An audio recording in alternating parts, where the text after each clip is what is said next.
March 14th, 1968. 6:47 p.m. Harlem. The cash bag on Bumpy Johnson's table came up $1 million short, and nobody in that room had ever miscounted a dime in their lives. The men stopped breathing like the air had been taxed. Bumpy didn't shout, but the look he gave the empty space said the same thing. Somebody just tried to take his crown. For nights earlier, the crown had already been cracked. Not by money, by heroin. March 10th, 1968. 11:18 p.m. The Stardust Lounge, 116th Street, off Lenox. The kind of place where the front room sold smiles and cheap whiskey, and the back room sold futures. Nicky Barnes wasn't a boss there. He was around, a shadow in a black overcoat, hands clean, eyes sharp. On a saucer under a bear bulb sat a small mound of powder.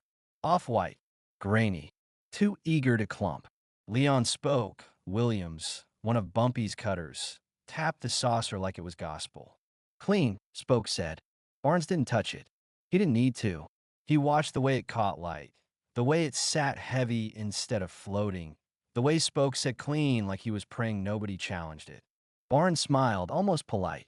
That ain't clean, he said. The room didn't explode. It tightened. Curtis Bam Bam Price, Bumpy's muscle for the night, stepped out of the shadow like a door closing. You calling Bumpy's product weak? Bam Bam asked. Barnes looked at the saucer again, like it offended his taste. I'm calling your chain sloppy, Barnes said.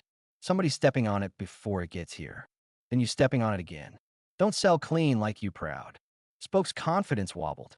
You try to laugh. You talk big for a runner. Barnes leaned in just enough to make Spoke lean too. I don't talk big, Barnes said. I talk accurate. And accurate gets people paid. Bam Bam's eyes drilled into Barnes' face, searching for fear. Barnes gave him none. Not because he was brave, because he was already doing math. Barnes straightened his coat. If the king's people selling garbage, he said, calm as a weather report, somebody else gonna sell the real thing. He walked out of the Stardust without being stopped. That was the first warning Harlem ignored. A man had just insulted Bumpy's supply in Bumpy's room, and he left breathing. Outside, the late winter street was wet, headlights smeared on asphalt. Barnes walked 2 blocks, turned into a brownstone hallway on 118th, and stood still like he was listening to the building. He wasn't. He was listening to opportunity. Bumpy Johnson ran Harlem like a calendar. Numbers, loans, protection, rules. And rules meant routines. Barnes loved routines. Routines were doors that stayed unlocked. But heroin wasn't supposed to be Bumpy's weakness. Bumpy's reputation rested on control. Control meant product. Product meant loyalty. And Barnes had just watched Bumpy's people sell something that felt cheap. March 11th, 1968.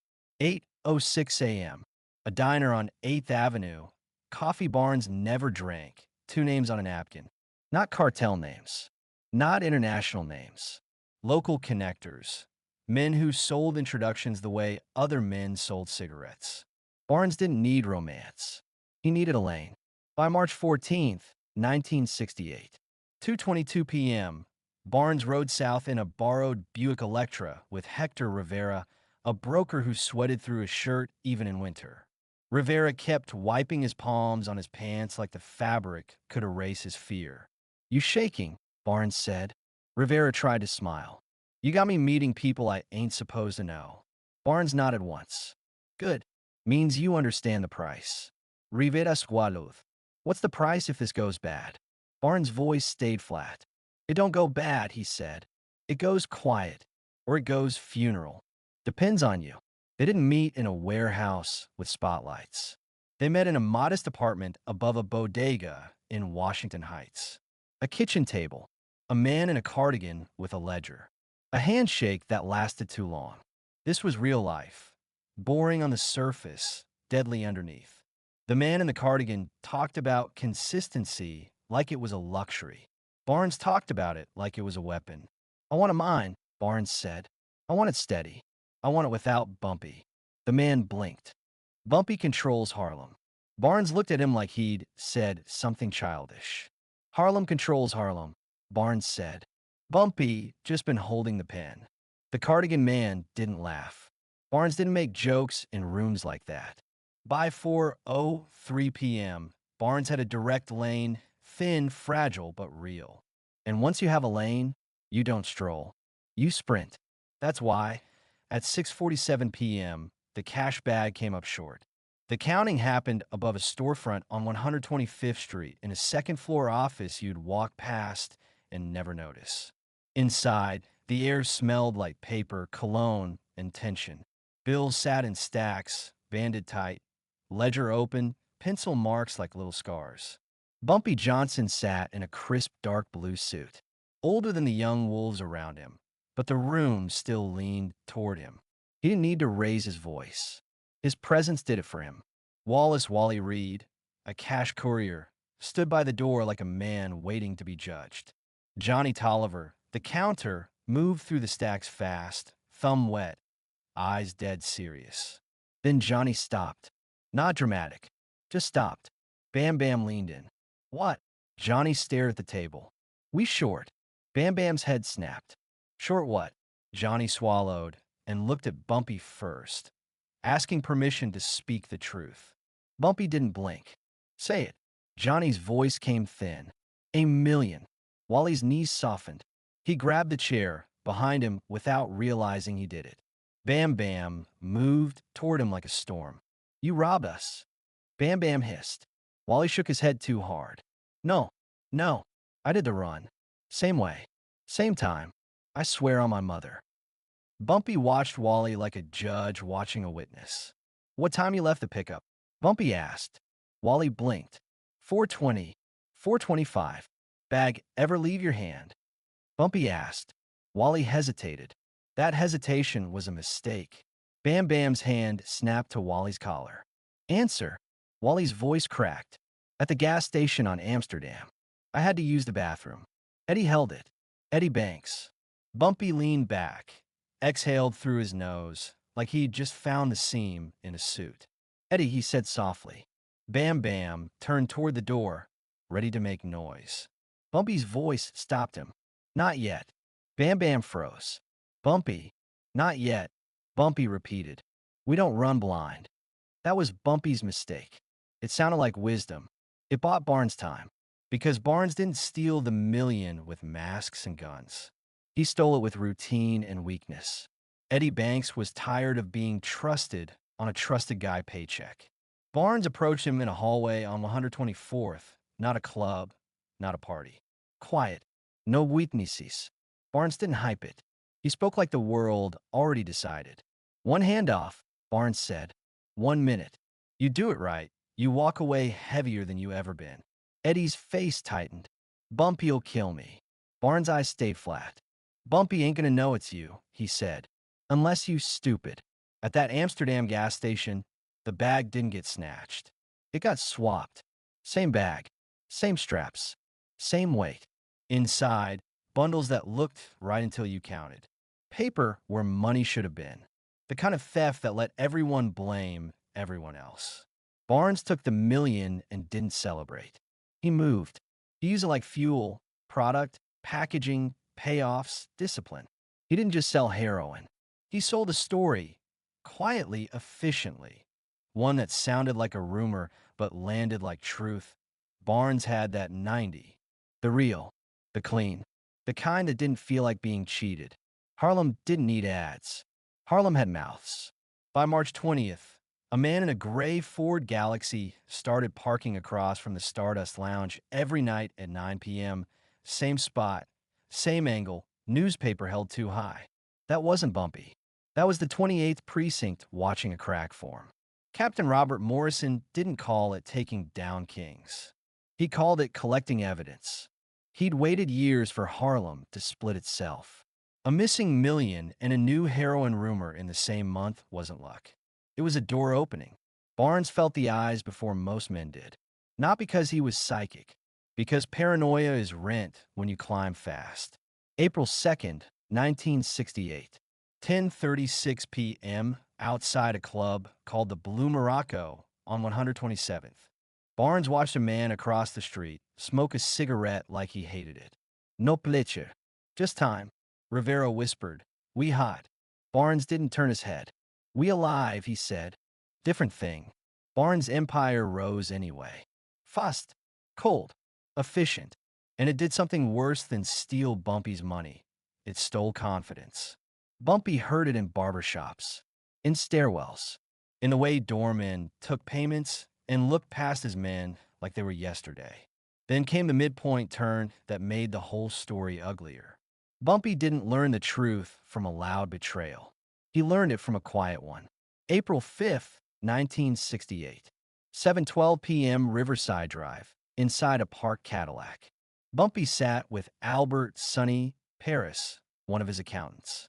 Sonny wasn't muscle. He was memory. Sonny handed Bumpy a folder with shaking hands. Receipts, notes, a list of names. One name underlined twice. Eddie Banks. Bumpy's eyes lifted. Where you get this? Sonny swallowed. Eddie's girl came to me. Said he got money he can't explain. Bumpy closed the folder gently. Not rage. Not noise. Just a decision forming. He stole from me, Bumpy said. Sonny nodded, terrified. Bumpy's gaze went distant. He didn't steal alone, he said. Somebody paid him. Sonny hesitated, then whispered the name like he was dropping it into a grave. Barnes. That was the moment the story became one story instead of two. The million and the 90 were the same machine. Bumpy's response wasn't a street war. It was starvation. He leaned on landlords. He leaned on club owners. He leaned on small suppliers who sold the boring essentials: baggies, bottles, paper, cars, safe apartments. He squeezed Barnes' edges until the center started feeling it. April 12th. Barnes runners complained about packaging shortages. April 15th. Two sellers got picked up on petty charges that suddenly became serious. Not because the law changed, because someone wanted them squeezed. Barnes sat in a kitchen on 141st at 3:03 a.m., listening to a runner. They say Bumpy gonna choke us out, the runner said. Barnes lit a cigarette, didn't smoke it. Watch the tip glow. He can't choke what he can't hold, Barnes said. Rivera, sweating again, whispered, we should meet him. Talk. Barnes looked at Rivera like he'd suggested jumping off a roof. Peace don't come through Bumpy, Barnes said. It comes through fear. 2 days later, Eddie Banks disappeared. Not a cinematic kidnapping. No headlone. He just didn't come home. His girl cried. Sonny heard. Bumpy didn't comment. Barnes got the message anyway. In Harlem, silence is a language. And the police, Morrison, felt the temperature rise. April 20th, 1968. A raid on a neutral apartment off Street Nicholas. Not Barnes' main spot. Not Bumpy's main spot. Their edges. The cops pulled a ledger, phone numbers, tallies. Paper that didn't look like much until you stacked it. Morrison smiled in the doorway and said to his partner, they fighting. We collecting. By May, Harlem felt unstable. The old rules were fading. The new order wasn't solid. That's when men start flipping, not out of morality, but out of survival. May 9th, 1968.